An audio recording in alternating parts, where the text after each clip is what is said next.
선생님을 음각이 전혀 없어가지고 일단은 경기를 좀 복습합시다.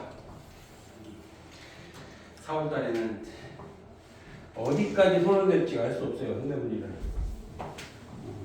안 그러면 불필요한 걸 하게 되니까 전기부터 마스터 해봅시다.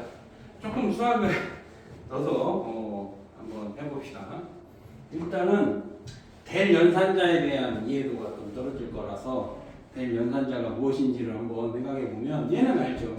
미분 연산자는 f라는 함수를 기울기를 구하라, 도함수를 구하라 지시하는 거고, 근데 우리는 얘가 x, y, z 또는 r, 세타, 파이 부좌표계, 원통좌표계 이런 것들로 표현되기 때문에 사실은 어떤 표현이 있냐? 라운드 x에 라운드 f. 그러면 세 가지 변수 중에서 x 방향에 대한 미분을 하라는 뜻이에요. 이게 우리가 알던 미분이죠. 미분, 편미분. 이게 우리가 알던 미분이에요. 예를 들면 이 함수가 x제곱 플러스 y 마이너스 z제곱. 우리가 x에 관해서 편미분하면 그냥 2x고 나머지 상수 취급하면 되는 거예요. 이게 우리가 알던 건데, 그럼 도대체 될 연산자는 무엇이냐? 자, 이것만 보면 각각의 독립변수를 편미분해서 방향을 제시하는 거예요. 편미분을 한 그 값이 어느 방향인데, x 방향으로서의 변화율, y 방향으로서의 변화율, z 방향으로서의 변화율, 뭐가 다른 거냐? dt, df 또는 라운드 t분의 라운드 f, 이러한 기호는 결과적으로 값이 스칼라가 나오는 거예요. 기울기만 나오죠. 그럼 될 연산자는 그 기울기에 대한 방향까지 제시해 주니까 될 연산자를 취한 거는 벡터가 됩니다. 스칼라장을 될 연산자를 취하면 기울기는 기울기인데 방향성이 있는 기울기. 그래서 벡터가 되는 거예요. 자, 첫 번째 우리가 알아야 되는 것은 될 연산자를 취하면 도함수를 만들고, 그러면 그 방향이 어디인데? 그 변화하는 방향이 어디인데? 그래서 다시 벡터가 되는 겁니다. 그러면 이제 우리가 전기장, 자기장, 장이라고 하는 스칼라 또는 벡터를 다룰 건데, 우리가 다룰 수 있는 함수는 두 가지가 있어요. 자, 전기장 벡터하고 자기장 벡터가 있고, 또 전이라는 게 있죠. 전위가 있고, 물론 안 배우는데 자위 그런 것도 있어요. 자기적 위치 에너지 그런 것도 있는데, 그러면 될 뒤에 올 수 있는 것들은 뭐가 있냐? 될 뒤에 올 수 있는 것들은 일반적으로 스칼라는 그냥 하면 되는 거예요. 될 뒤에 올 수 있는 것들은, 그러면 del v는 되죠. del v는 된다고. 이 스칼라 장의 기울기의 방향을 제시하라는 얘기고. 그런데 그럼 얘네들 올 수 있냐? 이렇게 올 수 있냐? 이건 안 되는 거예요. 될 뒤에 벡터장은 올 수 없어요. 한번 생각해봐. A라는 함수가 있고 A 벡터라는 함수가 있는데, 얘는 기울기를 구하면 되죠. 그러니까 얘는 스칼라장이기 때문에 여기다가 뭐를 그냥 곱하면 돼. 우리가 아는 곱하기를 하면 되는 거예요. 근데 얘는 벡터인데 벡터에다 곱하기를 어떻게 합니까? 벡터 연산자가 뭐가 있어요? 그죠? 내적이나 외적이 있는 거죠. 그러니까 얘네들은 뭐가 온다는 거예요? 뒤에 쟤네들 붙이려면 내적을 한다든지 또는 외적을 한다든지 이렇게 해야 받는 거죠. 자, 정리를 한번 해볼게. 정리를 수학 다 할 거 아니야. 우리가 이해만 할 정도만 할 거예요. 이건 수학의 영역이고 나는 분리 선생님이 수학 선생님이 아니기 때문에 내가 아는 것도 안정적이고 더 정확하게 수학 선생님도 잘할 거고 여러분의 분리의 이해를 돕기 위한 것이지 내가 수학을 잘해서 하는 건 아닙니다. 여러분의 답답함을 내가 풀어줄 정도지 왜 누구도 기초를 설명해 주지 않으니까 지금까지도 지금 내가 한 얘기도 지금 몰랐을 거 아니에요. 자 정리를 해보면 될 뒤에 어떤 함수가 올 수 있는데 이게 스칼라가 오면 얘가 뭐가 되는 거예요? 벡터장이 되는 거예요. 자체가 벡터가 되는 거예요. 대표적인 예시가 뭐 있을까? 대표적인 예시 델 전이 함수는 이게 뭐가 돼요? 전기장. 그죠? 마이너스 전기장.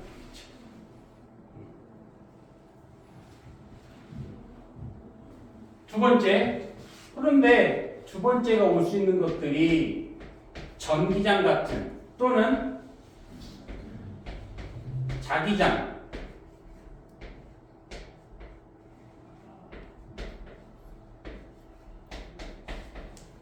이런 것들이 올 수 있을 거 아니에요. 얘는 당연히 벡터 연산자를 써야 되겠죠. 이들의 결과가 뭐가 될까? 이들의 결과는 스칼라가 됩니다.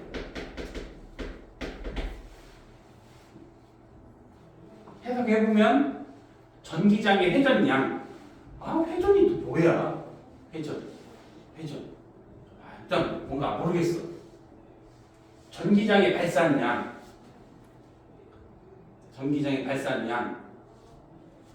누가 전기장을 발산하게 만들어요? 누가? 근본은 전하죠. 전하. 발산량은 전하 밀도가 발산량을 정의하는 것이고 요게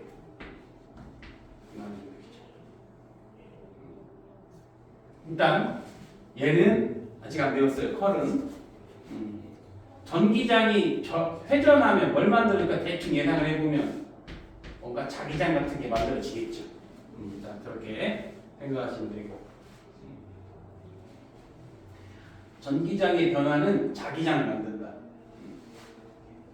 그 다음에 자기장을 발산시키는 양이 있냐? 없어요. 그걸 뭐라고 해석하냐면 자기장에 소스가 없다. 근본이 없다. 분리적으로 해석하자면 홀극이 존재하지 않는다. 이렇게 해석되는 거예요. 자기 홀극은 없다.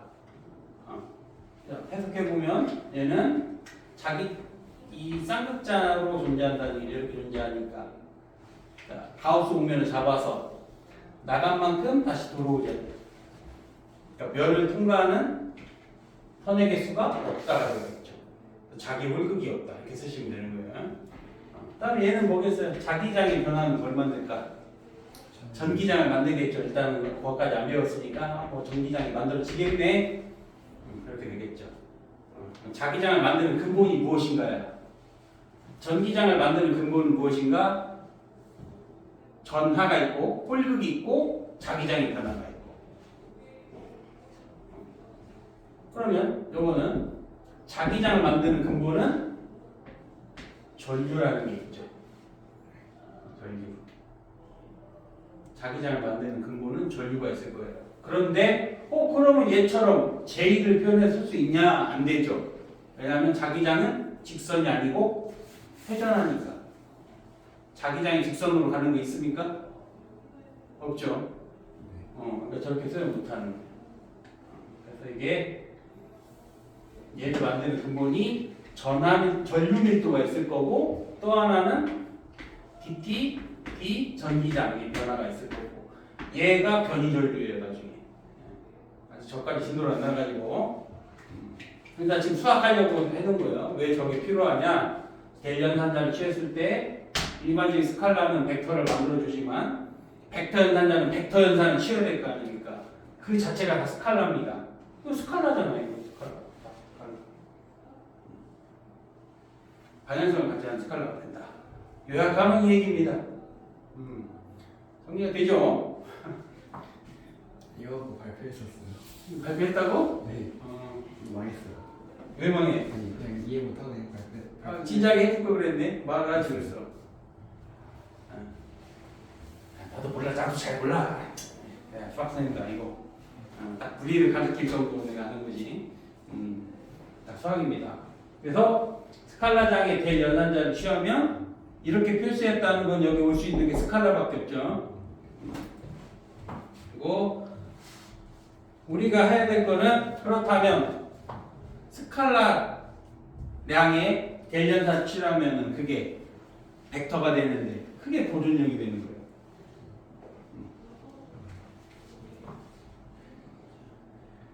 수학이 머릿속에서 이제 안 그려지기 시작하는 거야.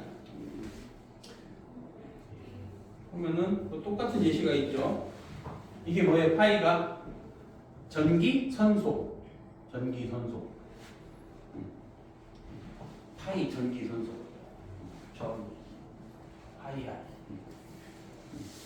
전기적 포텐셜 에너지를, 그러니까 전위를, 얘는 전기력에 의한 포텐셜 에너지고, 얘가 전위예요. 얘가 쟤는 에너지 줄이고 얘는 볼트고. 파이는 이거 알고, 파이는 단위 면적당, 파이는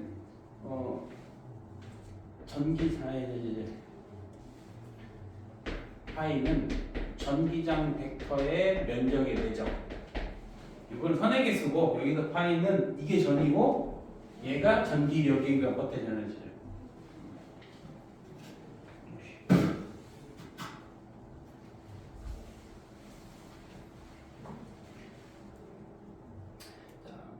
그래서 금방 설명해 드렸어요. 대연산자 다음에 다시 다 올 수 있는 것들은 스칼라도 올 수 있고 벡터도 올 수 있는데, 벡터장은 다이버젠스나 컬을 취하면 되는 거예요. 얘를 다이버젠스라고 하고, 위에 있는 건 그레디언트라고 하고, 얘는 이 연산은 다이버젠스, 얘는 컬.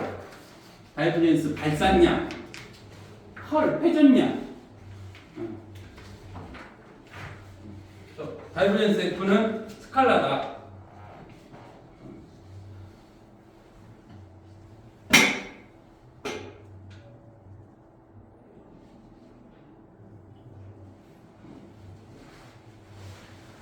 물론 컬F는 아까 하나 뜬 것 중에 잘못 써준 게 있네. 컬F는 사실상 스칼라인데, 컬F는 그런데 방향이 있어. 그것도 컬은 자기장이 시계 방향 반시계 방향이라 우리가 궁금한 건 사실은 크기거든. 근데 엄밀히 말하면 컬F는 벡터 이제 컬이었어. 컬F는 벡터가 되는 건 맞습니다.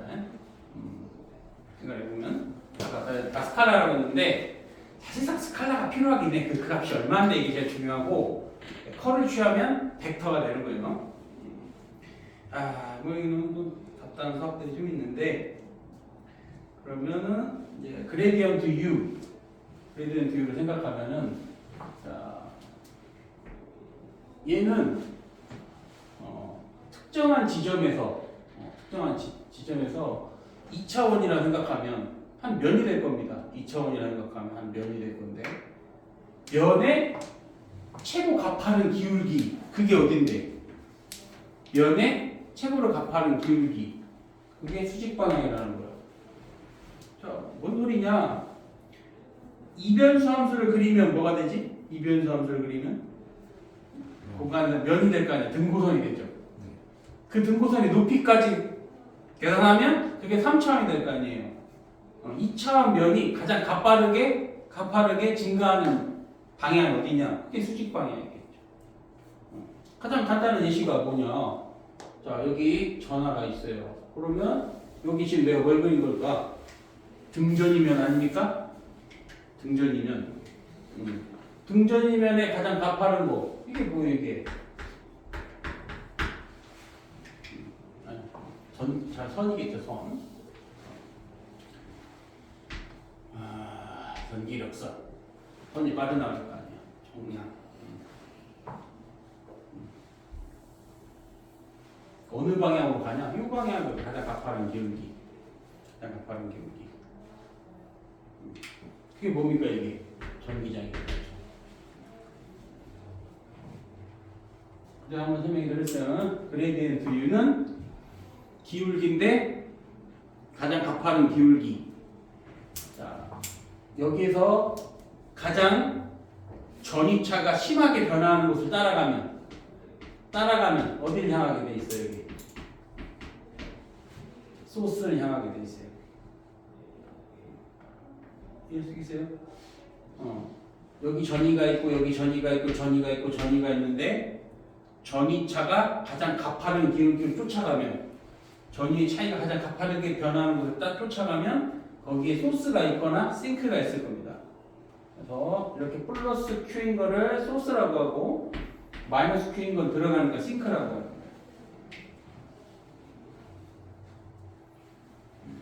그럼 해석을 해보자면 그레디언트 U R 0 뭔 소리입니까? 소스가 없다. 싱크가 없다. 이렇게 해석되겠죠.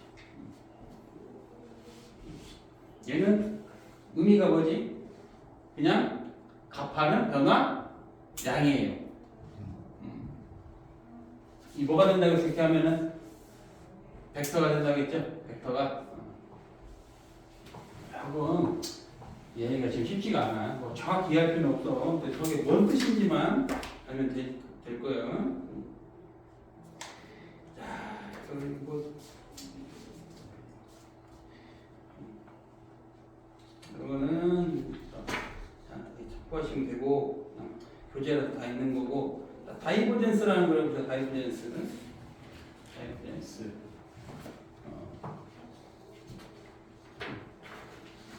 다이버젠스는 요거야. 요거. 요게 델 연산자고 거기에 벡터장은 내적하면 곱하면 9개 항이 나오겠죠. 곱하면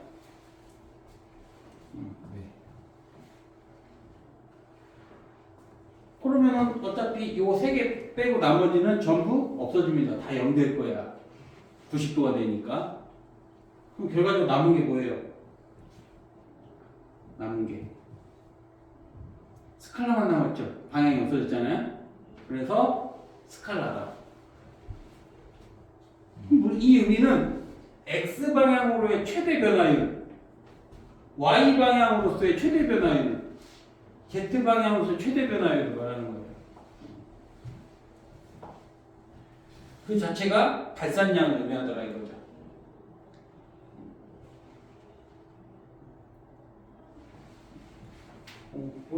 생각을 해보면 저기가 에어컨이야. 온도 변화가 어디로 최고냐?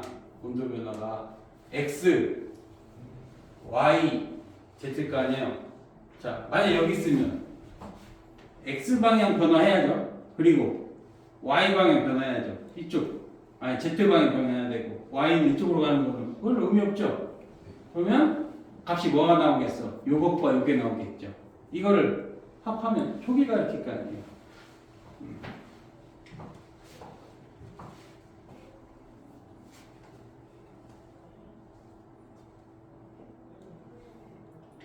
그래서 어느 한 지점의 공간상의 한 지점에서 어느 방향으로 지금 발산하거나 아니면 그러고 있는가.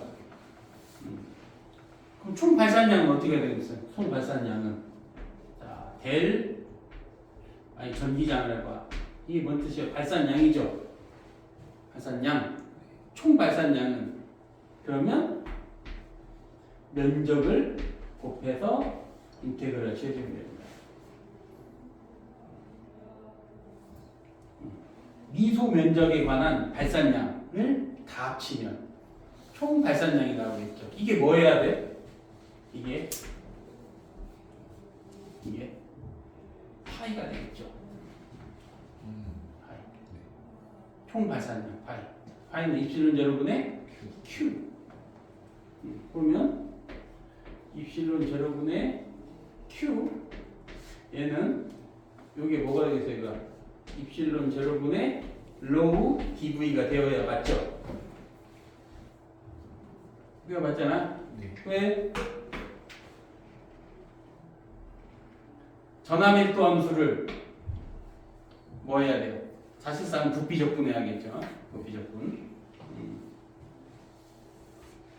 아, 이거 전체 부피로 했지? dv가 아니라 dv가 돼야 돼요. 수학을 외우려고 하지 말고 어떻게든 그래도 소거를 머릿속에 그려서 쫓아가려고 해야 되는 거예요. 나머지는 나중 문제야. 그거는 너무 시간 오래 걸리고.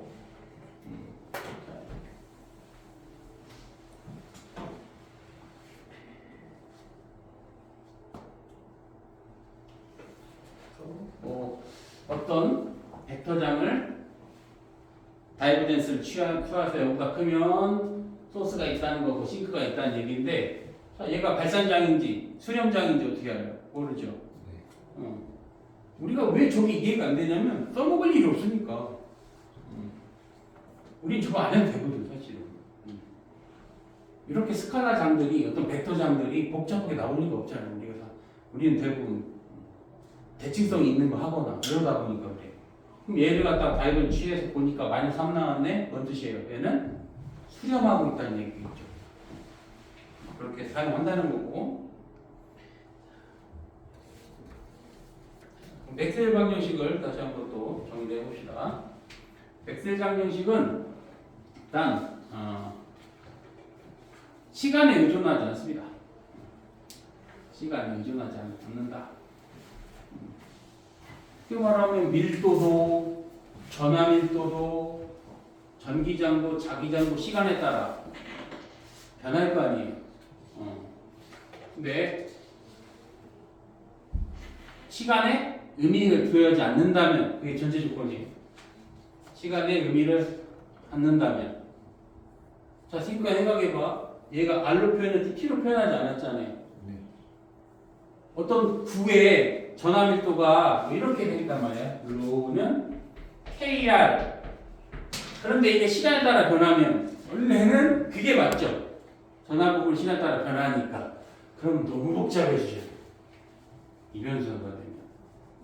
일단 시간에 독립적인, 시간에 의존하지 않는 그렇게 생각했을 때 된다는 얘기예요. 네 가지 형태가 되겠죠. 첫 번째, 그러니까 뭐 우리는 지울 거예요. 시간에 따라 달라지지 않는다는 가정하에서. 자, 첫 번째는 전기장의 발산량은 입출론 제로분의 로우 이게 되겠죠.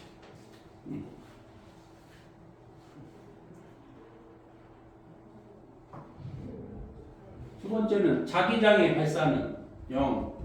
해석은 자기장은 자기 홀극이 없다. 이렇게 쓰시면 되는 것이고, 그 다음에 자기장의 회전은 전기장을 만들겠죠. 자, 자기장이 회전한다? 생각해봐. 자기장이 이렇게 회전한다? 이 말이잖아. 자기장의 회전량. 지금 노란색을 말하는 거예요, 얘가. 누가 그걸 만들죠? 누가? 자기장을 회전하게 만드는 이거, 여기서 전류 있죠? 직선 전류, 원형 전류, 솔레노이드 이런 것들. 또 하나, 변화하는 전기장이 또 만들어내는 거예요. 당연히 그래서 이게 함수가 전기장이 변해. 우리 이 T의 독립적이면 뒤에 항이 없어지는 거예요. 그러니까 안 썼던 거고. 그래서 이걸 이 뒤에 있는 이거를 변이전류라고 해. 기말고사 때 할 거예요.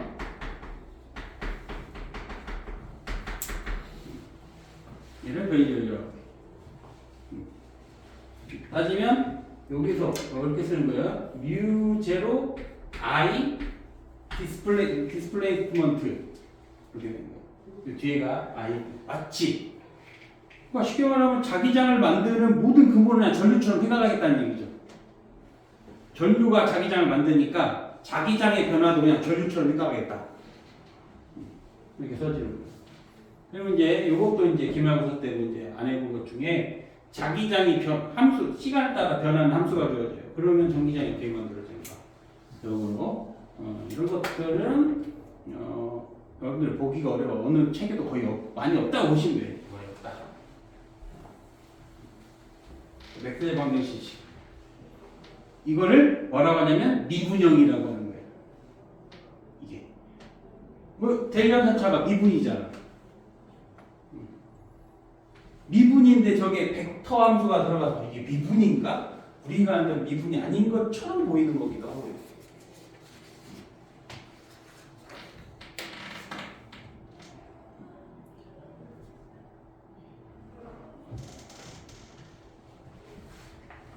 자, 그럼 스칼라 포텐셜 아까 얘기해서 얘가 전위의 기울기는 전기장을 회전시키면 0이죠.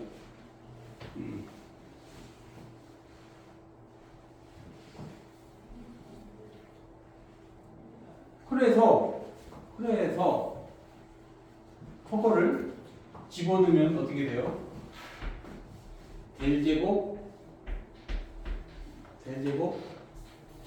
파이 이것이 0이게 되겠죠.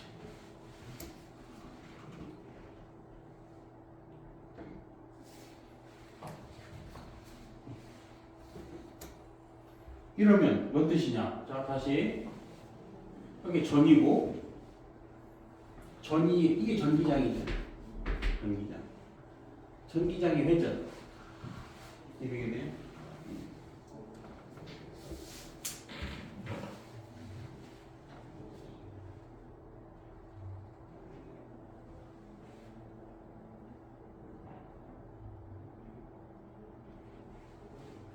그러면은 델 파이 이게 전기장인데 여기다가 이제 뭐라고 이건 뭐가 되겠어요? 이게 전기장이 되게 입실론 제로의 로우가 되겠죠. 그럼 이거 추락하면은 델 제곱의 스칼라 함수는 입실론 제로분의 로우가 되는 거야. 이게 뭐냐면 이게 푸아송 방정식이에요. 아씨 뭔 소리야 이게 이렇게 오는데 어떻게 하나? 그런 생각 쓰지 않아? 여러분 입장에서는 자 어느 파이 전위 함수를 알면 전압밀도를 알 수 있다는 얘기예요. 전압밀도를 알 수 있다는 얘기예요.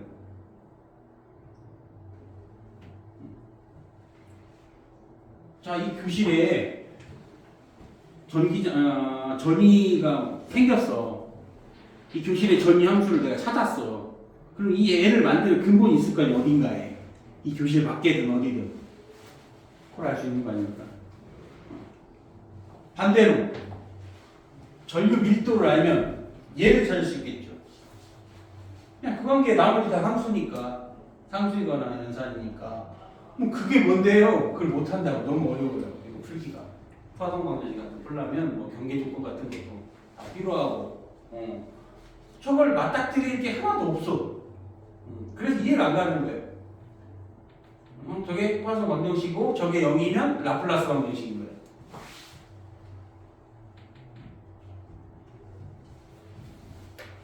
그럼 전압밀도가 0이면 전위가 없나요? 없어? 없지 않아요? 없어? 전위가 발생 안 해?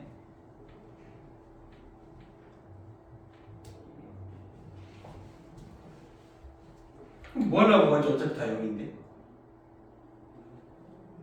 그러니까 하나 전압밀도가 0이면 얘도 0이다? 그럼 뭐 하려고 하겠어? 전압밀도가 0이어도 스칼라는 존재할 수 있다는 얘기겠죠.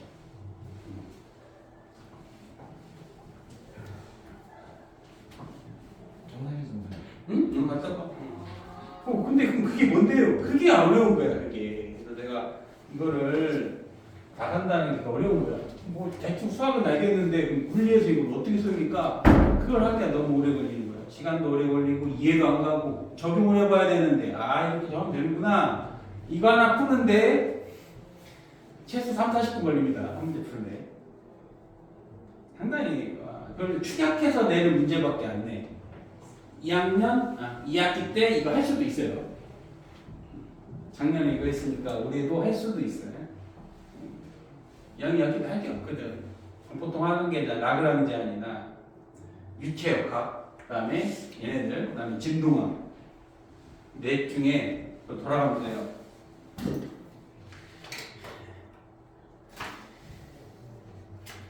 이건 뭐,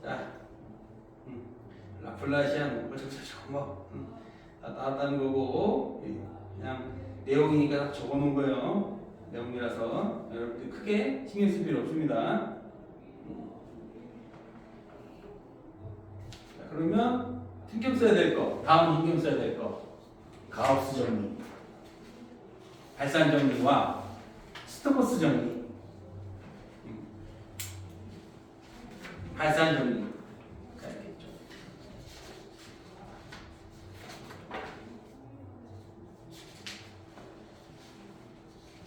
자, 발산 정리의 가장 대표적인 예시가 뭐냐? 이거예요. 자, 인테그랄 전기장의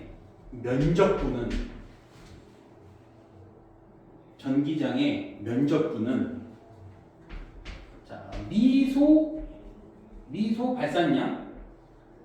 발산량을 부피 적분한 거를 전부 더하면 된다.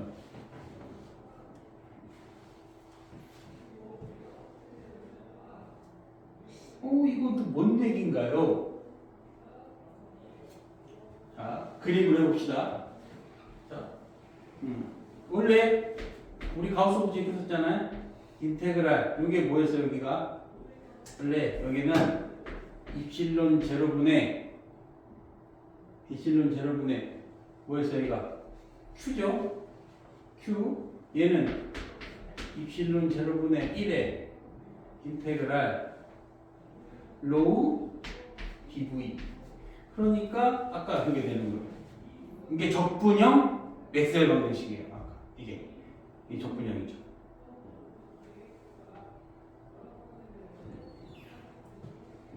조만간 쓰라고 할 거야. 미분형 4개 쓰고 적분형 4개 쓰고 의미 쓰라고 내 시험 문제 낼 거예요.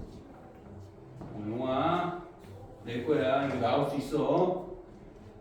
저거 제가 발표했어요. 그러면 이걸 이해를 해봐. 이게 뭔 말이야? 도대체 뭔 말이야? 가우스 정리는 이렇게 생각하면 돼. 쉽게 생각하면 부피 적분과 면적분의 관계예요. 부피 적분은 면적분으로 바꿀 수 있고 면적분은 부피 적분으로 바꿀 수 있다는 얘기예요. 수학에서. 그런데 근데 우리 이것만 하면 돼. 어차피 우리가 할 수 있는 거 이거밖에 없잖아. 이거밖에 없어. 자기장은 발산하지 않잖아요. 자기장 할 필요도 없지. 자기장에 관한 가우스 법칙. 존재합니까? 없죠. 걔는 스토커스 정리를 해야 될 거야. 이해를 해봐. 자, 여기 소스가 있어요. 소스가 이 면을 통과하는 선의 개수.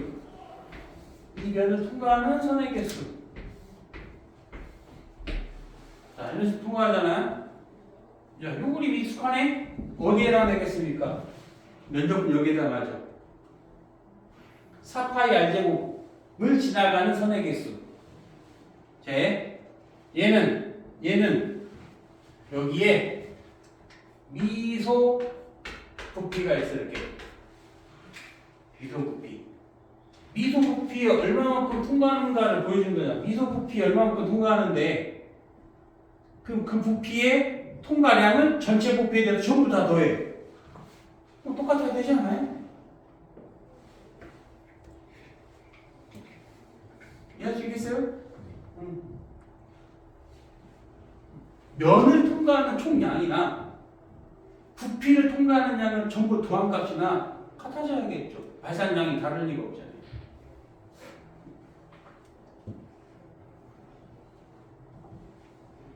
네, 부피를 통과한 거랑 면을 통과하는 거랑 다 더하는 거랑 똑같은 거 아니에요?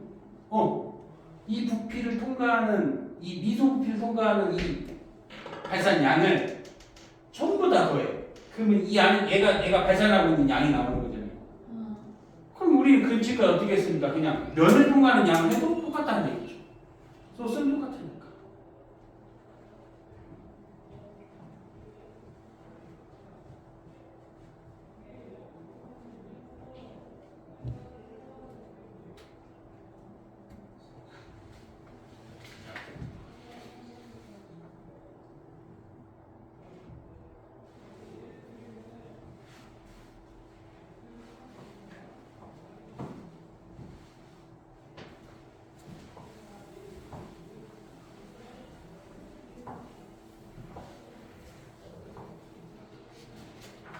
자, 이렇게 생각해 봅시다.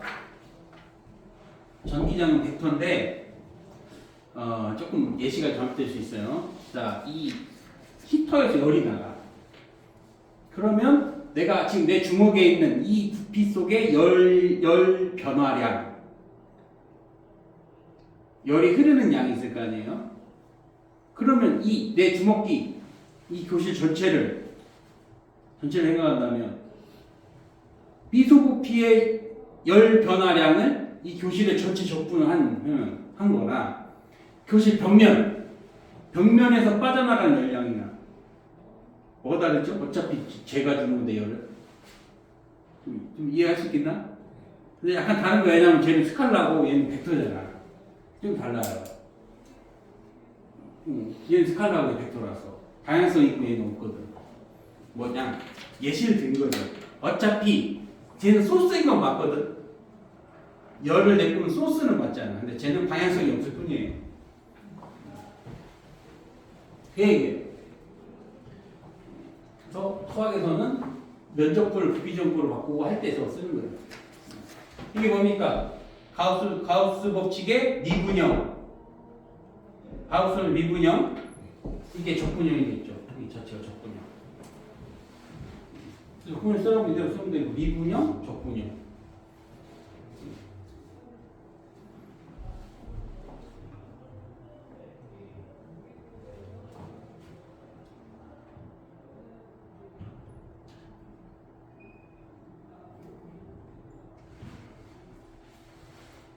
그 다음에 스토크스 정리, 그린 정리는 수학에서 얘기하는 거는 얘는 면적분이고 얘는 선적분이에요.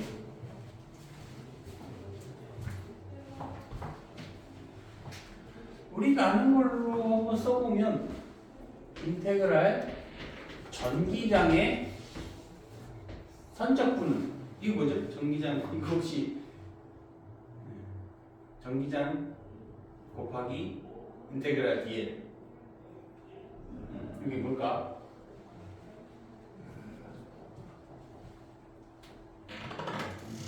이게 전이야 전이.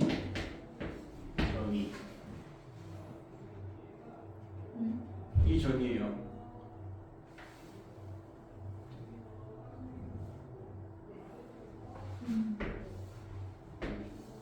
그러니까 이게 더 문제는 뭐냐면 이러면 더 뒤죽박죽돼.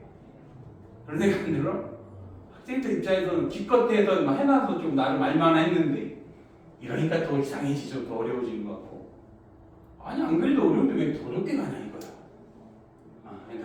나중에 다 아까 다 하던가. 여기가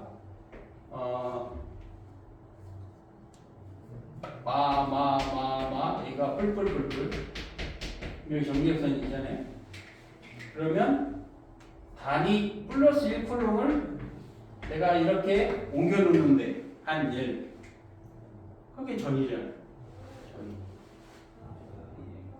그러면은 2의 인테그랄 dl은 V니까 이게 얼마입니까? 이게 D죠. V는 2D가 나오는 거예요.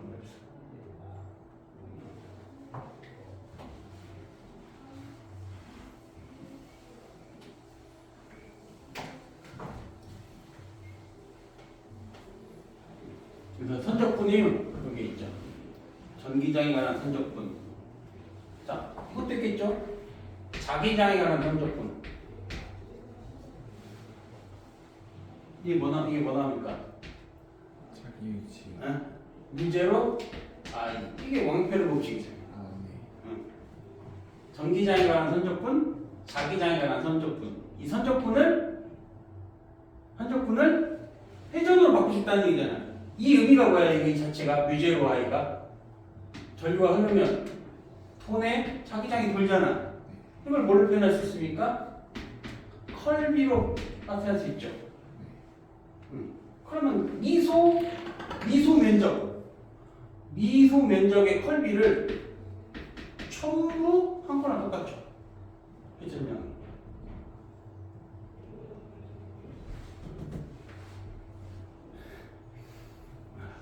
언뜻 안 되지. 언뜻. 어려워. 뭐. 그럼 여기가 막 이렇게 회전할 거 아니야. 자기장이 동심원 모양으로 이렇게 나갈 거 아니에요. 동심원 모양으로 나갈 거 아닙니까? 못해요 이거 어떻게 해요 이거. 그래서 내가 지금까지 안 한 거야. 못해요 이거 취지.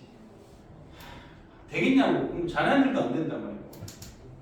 하려면 아예 정식적으로 앞에서부터 벡터학을 다 하고 나서 해야 돼. 시간이 상당히 오래 걸립니다.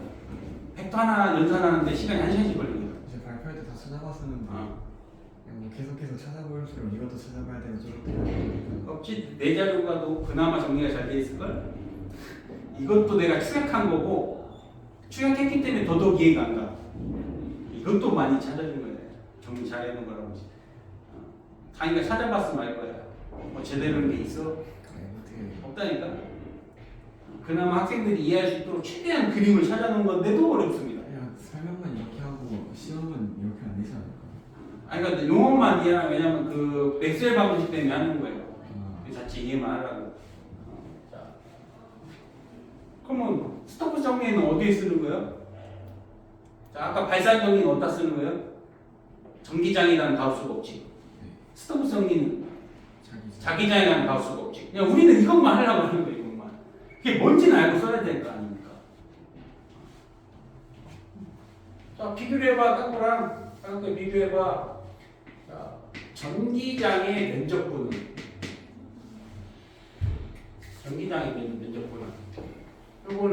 요거 어떻게 했습니까? 전기장의 발산을 부피적분으로 얘기해요. 소스가 발산하는 전기장을 부피에 대해서 전부 모으면 면을 통과하는 선의 개수랑 똑같다.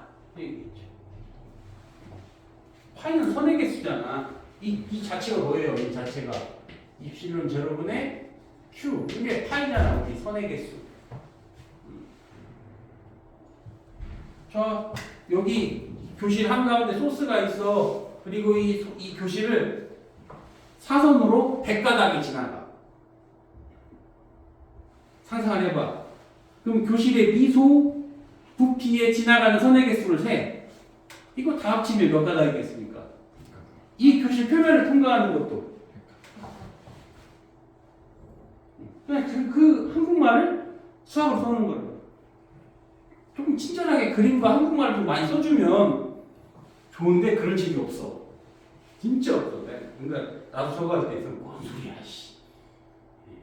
아무도 친절하게 설명하는 사람 없어. 대학교에서 나와리고 없어. 못 알아먹는 얘기만 해. 두 번째는 자, 스토커스 정리라는 거는 자, 요거 자기장에 관한 선적분. 자기장에 관한 선적분. 이게 뮤제로 Y인데 자기장에 관한 선적분. 그러면 면의 발산량은 총 합친 거랑 똑같다. 면의 발산량과 똑같다. 왜냐면 이거 거의 면이잖아. 지금 이게 자기장이 면으로 지금 회전하잖아요. 회전. 먼저 저까지도 이해가 대충 알겠는데 이게 왜 이렇지요라고 한다면 자 한다면 이거는 이거 뭔지는 아시고 이게 무슨 의미인지?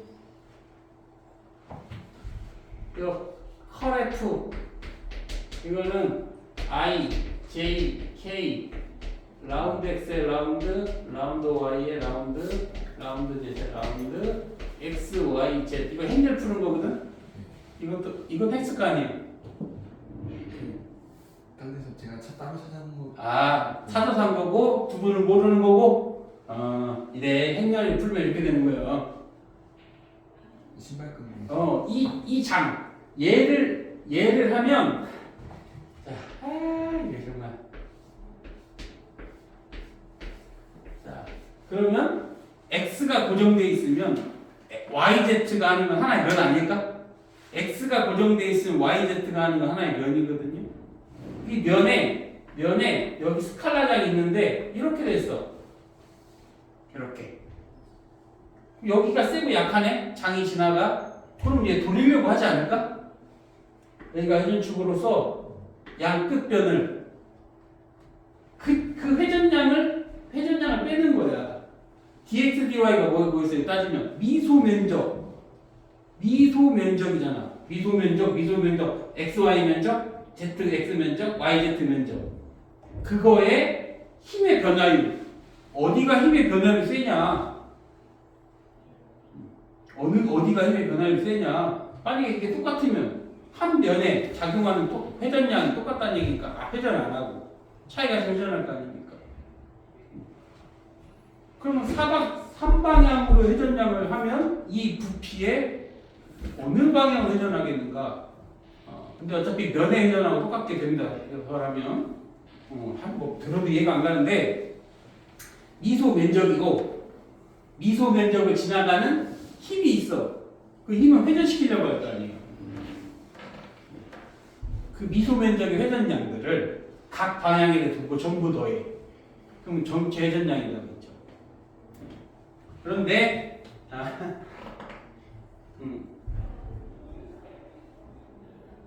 이게 이해가 되려나 모르겠어.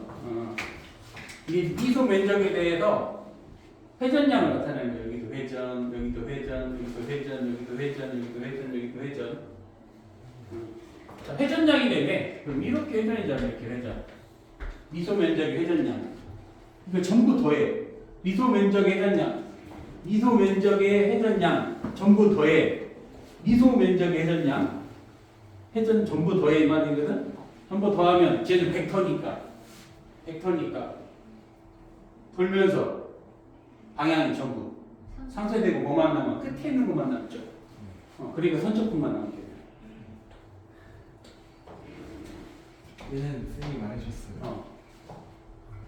그러면 자, 이해하기 좀 어려운데 컬F가 0이면 얘가 무슨 의미를 가질까? 컬F가 0이면 저게 보존력이 된다는 뜻이에요. 이건 또 뭔 소리냐?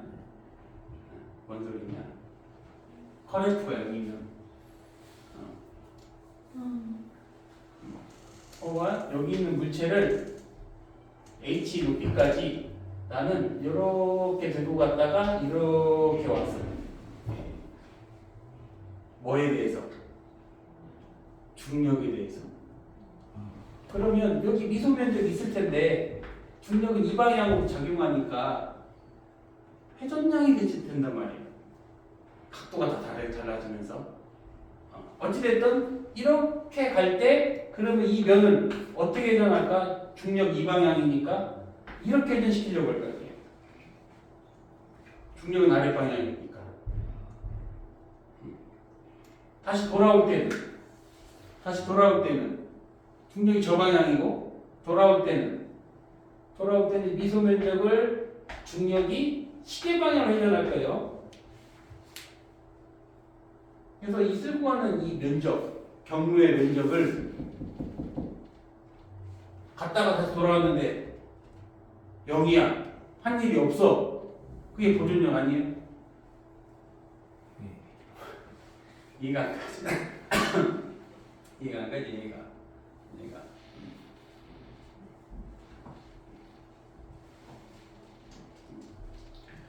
공간산의 면이 벡터장을 만나면 회전하게 되니까 가상 회전량을 만드는 거예요. 그래서 또 그림이 더 필요한데 제가 좀 줄여버렸어요. 자, 그래서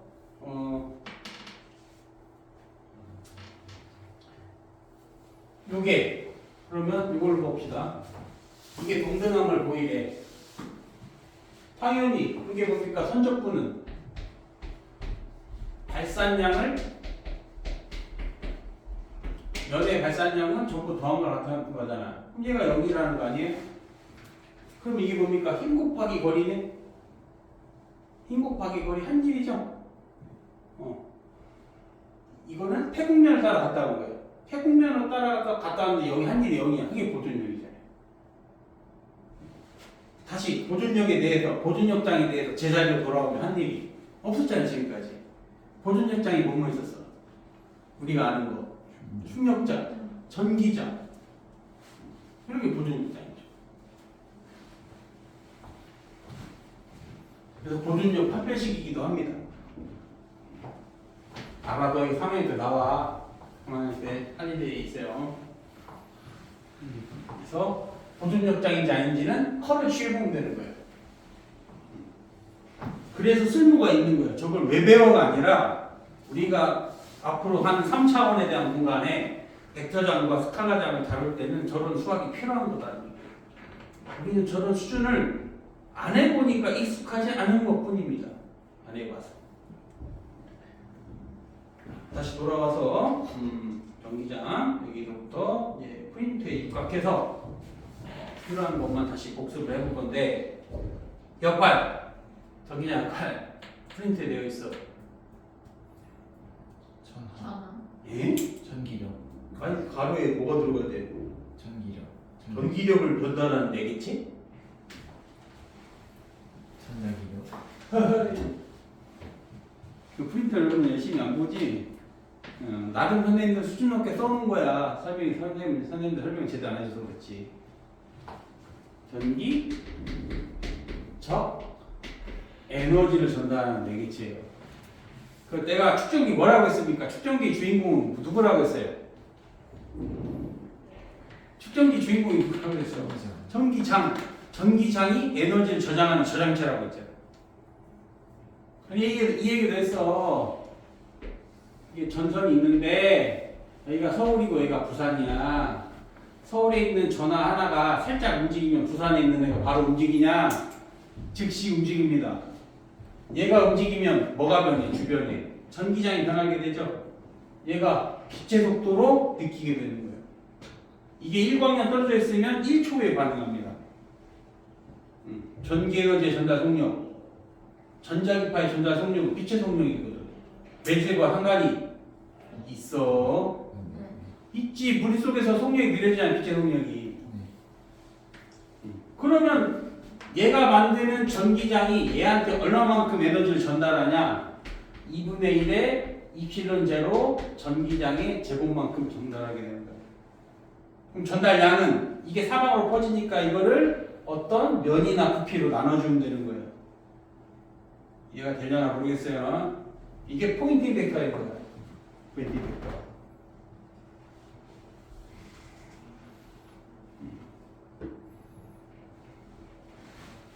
좀 UE 내가 측정기 때 조금 다른 방식으로 하나 해드린 게 있어요. 뭐 다른 학원 애들하고 비교를 했는지 모르겠지만 이 포인팅 벡터로 내가 정전 에너지를 구하는 거를 한번 해본 적이 있어요. 축전기에 저장된 에너지나 똑같은 거예요. 그래서 저번에 한참 고민했던 게 여기에 Q가 쌓이면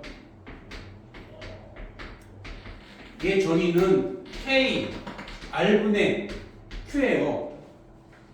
에너지는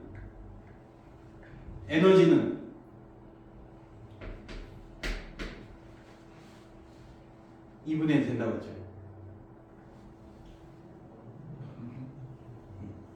이게 약간 어려웠을 거고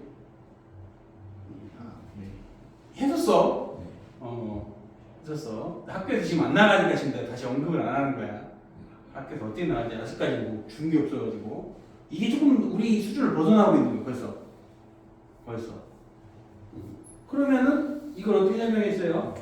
그리고 저번 주에 했던 거 19번 문제 해보라고 했죠? 마신 거야 19번 문제. 얘네 4개가 배치되어 있을 때 얘네들의 계획 포텐셜 에너지는 몇 개 있어요 총? 6개. 왜 그래야죠? 그러면 차라리 뭘 세라고 했어? 보존력의 개수를 세라고 했죠. 그렇게 하는 거야. 근데 이게 연속 분포면 언제 세고 있어? 이 연속 분포면 했었잖아. 야 보존력 6개면 6개다 이런 식으로 했어요. 근데 그 연속 분포면 언제 하고 있냐고. 그 연속 분포를 쫓아가면 2분의 1에 입실론 제로의 2제곱과 똑같은 방식이 나와요. 되게 이렇게 가면 다만 등전이를 이룰 때는 쉽게 구할 수 있는 거죠. 근데 2분의 1이 된다는 거. 거기가 조금 아직은 힘들 거야. 아직까지는. 나도 다 느낄 수 있어. 나도 학생 때가 있었고 나도 배울 때 있었으니까 헷갈릴 거란 말이야. 그래서 다시 조각을 맞춰갈 거야. 그래서 얘를 구한 다음에 얘를 구해서 전체적 분해서 전체 정전 에너지를 구했습니다.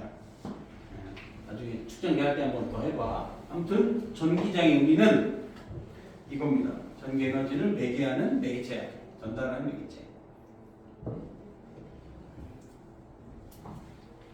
자, 또 해봐. 여기 플러스가 있어. 여기 마이너스가 있어요. 그러면 얘가 무슨 운동하겠어요? 가속 운동하겠죠. 등가속도는 아니겠지만. 그런데 얘가 오는 도중에 얘가 사라졌어. 없애버렸어. 그럼 얘는 이 순간 무슨 운동할까? 증수. 아니에요. 얘가 사라졌다는 걸 바로 몰라요. 그 전기장이 전달하는 데까지 빛의 속도가 올 거야 대신에. 그래서 어느 정도는 더 가속했다가 그 다음부터 등속이야. 만약에 얘네들 1광년 정도 떨어졌다. 그러면 1년 후에 알게 되는 거야. 이게 뉴턴과 아인슈타인의 논쟁이에요. 뉴턴은 그 힘이 즉시 전달된다고 생각했던 거야. 아니다. 아인슈타인은 그 무엇도 빛의 속력을 넘을 수가 없다. 이게 아인슈타인 생각인 거거든.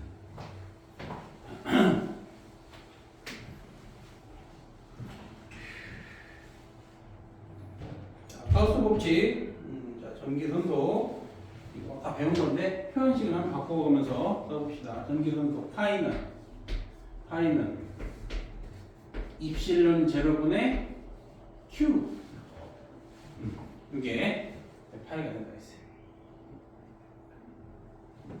양변을 왼쪽으로 나눠봐. 양변을. 그러면 A분의 파이 입실론 A Q. 이게 뭡니까? 이게 입실론분의 전압밀도가 되겠죠. 여기 전기장.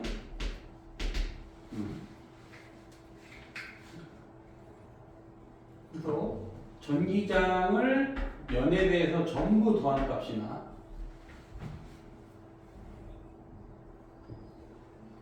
그 다음에 이게 되겠죠. 그럼 얘를 뭘로 바꿀 수 있다겠어요? 전기장의 발산량, 뭐에 대해서? 부피에 대해서. 이소부피의 발산량. 그거를 전부 더한 거나 같다. 가우스 법칙에 대한 적분형. 이게 되겠죠.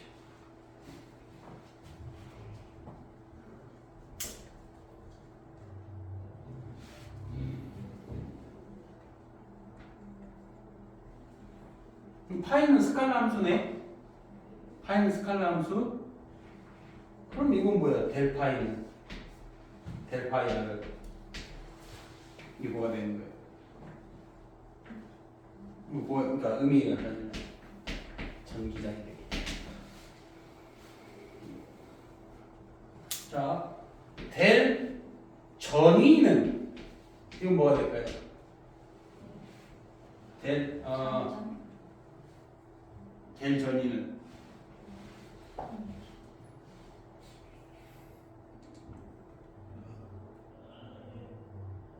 에너지.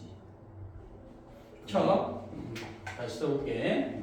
그럼 아직 안 된 거야. 다시. 이게 뭐라고? 전기. 그럼 얘는? 얘는? 전기력에 의한. 이거 전이야. 아, 이 전이면 얘가 전기장이에요.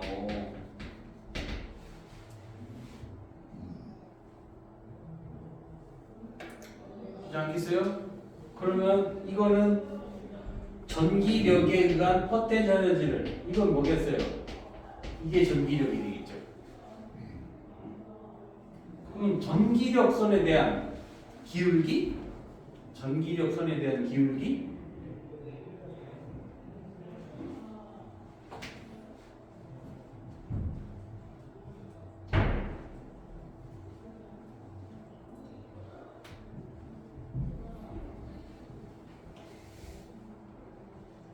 얼마야 저거는?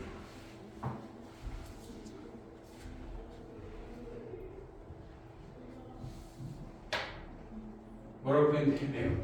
자, 파이는 이번에 얘가 거리에 따라 달라집니까? 그럼 뭔 기울기가 있겠어요?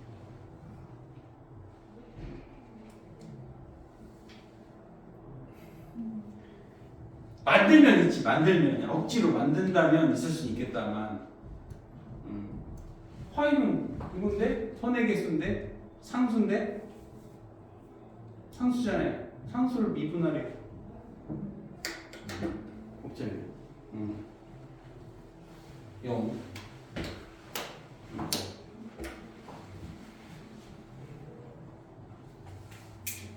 자, 그다음에 요거 한번 여기만 한번 복습하자면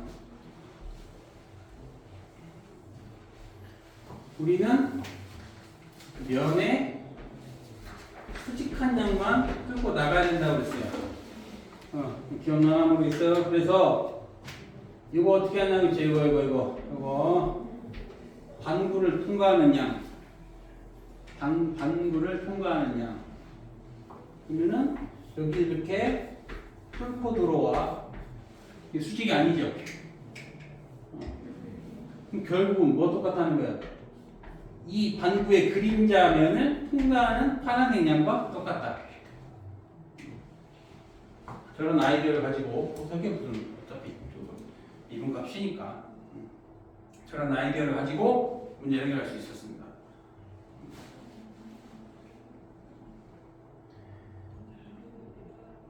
또 이제 여기 있죠. 학교 프린트. 자, 폐곡면을 통과하는 전기선속은 내부에 있는 뭐에게? 전하, 분포. 예정되겠죠. 전하가 아니라 전하가 어떻게 분포되어 있는가. 이에 따라 다르겠죠.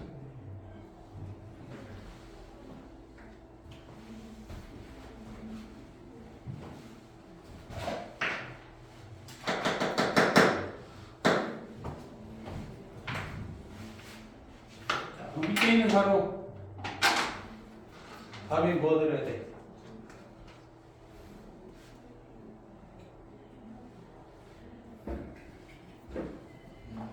프린트만 받고 수업 하나도 안 했어? 하우스 버튼, 그렇지, 대칭성. 대칭성 있는 경우에만 효과적으로 사용할 수 있죠. 왜 그러냐? 파일을 모르니까. 대칭성이지 않으면 몰라요. 그리고 바깥에 있는 거는 영향 주지 않죠. 뭔 소리냐면 이게 가우스 곡면이야. 이게 여기 바깥에 플러스가 있으면 들어갔다 나가잖아. 들어갔다 나가죠. 그럼 들어온 거하고 나가는 게 똑같으니까 주질 않죠. 없는 거예요.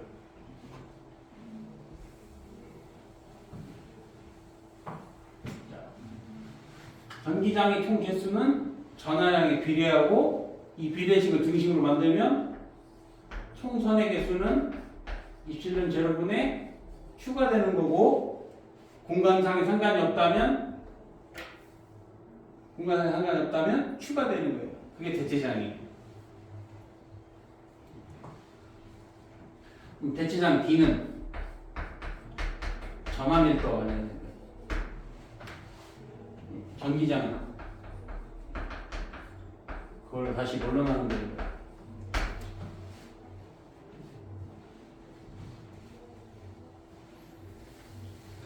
미분형 가우스 법칙스래. 자, 전기장에 관한 발산량은 입실론 제로분의 전하 분포. 그게 밀도겠죠. 면에 부피에 어떻게 분포되어 있는가. 그게 밀도잖아요.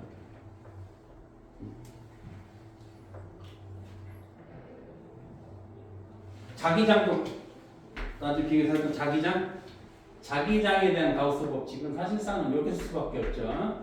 자기장의 회전량은 뭐에 눈에 뮤제로 I 이게 미분형이겠죠. 또 자기장에 관한 발산은 없다. 이런 게 다 미분형이죠. 적분형 가우스 법칙은 무슨 정리? 얘가 지금 자 미소 발산량 특정 부피 탑으로 쓰라기 때문에 미소 부피에 대한 발산량을 전부 더하면 전기장의 면을 통과하는 발산량과 똑같더라. 이게 적분형 가우스 법칙이겠죠. 뭘 쓴 거예요? 무슨 정리 쓴 거예요? 부피 적분을 면적분으로 스토커스 정리. 아니, 발산 정리죠. 다이버젠스 정리 쓴 거죠. 그림 정리. 다시 한번 스토커스 정리는 면적분, 선적분의 관계고 얘는 부피 적분, 여기가 면적분. 이렇게.